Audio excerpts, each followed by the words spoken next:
Texte 9b. L'union de l'âme et le corps.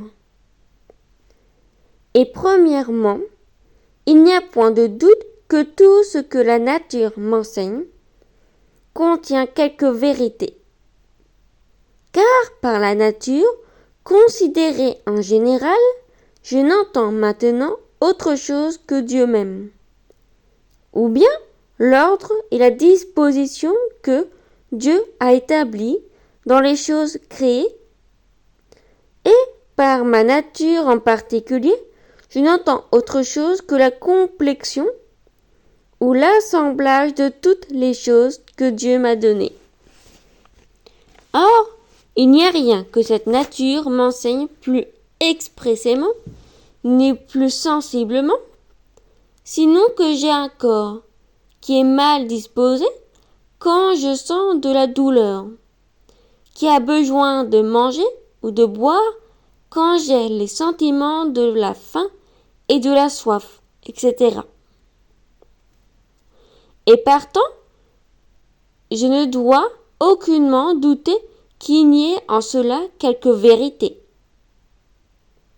La nature m'enseigne aussi, par ses sentiments, la douleur, de faim, de soif, etc.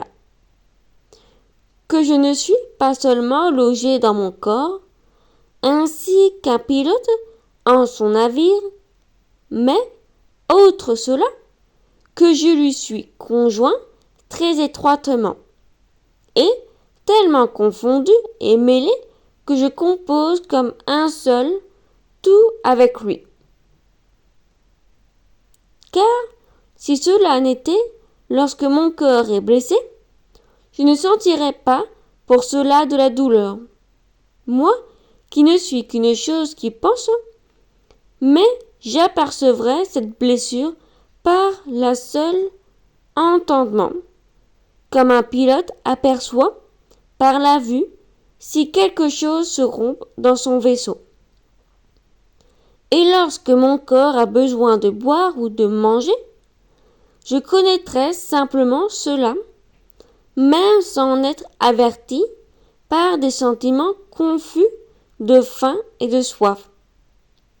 Car, en effet, tous ces sentiments, de faim, de soif, de douleur, etc., ne sont autre chose que de certaines façons confuses de pensées qui proviennent et dépendent de l'union et comme du mélange de l'esprit avec le corps.